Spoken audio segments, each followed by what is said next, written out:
Happy Sunday guys. So dito sa Hong Kong may bagyo. Typhoon 8 ang signal.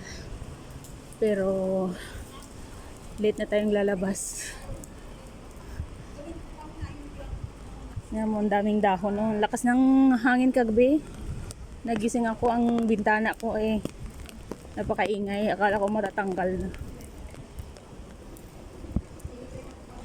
So late na ako bumaba guys. 3:30 na ngayon. Kasi maulan. Wala namang pupuntahan. Di mag-relax muna sa kwarto. Dito tayo ngayon sa labas. Gahanap tayo ng kakainan. Gutom na. Walang almusal, walang lunch. So alas 3 na mangyayari ngayon. Lunch and dinner na ang gagawin ko. Para makatipid. Wala talagang pera guys. Kaya 1 day 1 eat na lang gagawin natin pag day off.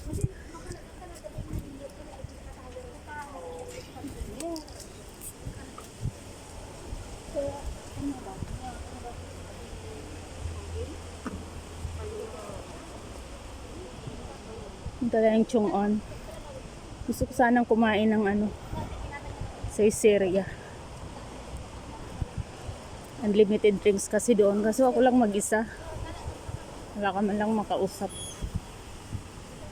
Sa KFC, madami Pilipina.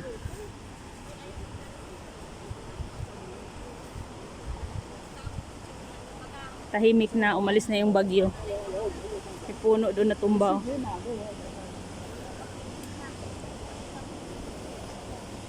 Nasa China na yung bagyo. Ang bagyo dito sa Hong Kong, mabilis lang pero malakas. Hindi nagtatagal ang bagyo dito. Hindi katulad sa Pilipinas na 3 araw.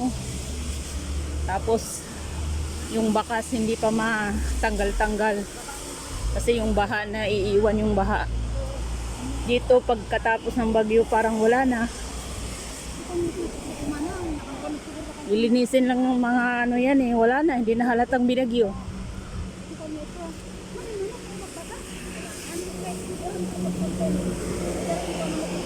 Dito na lang tayo dadaan. Sa bridge.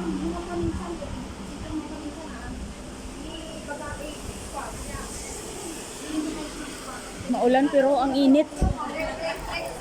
Mainit ang pakiramdam ko.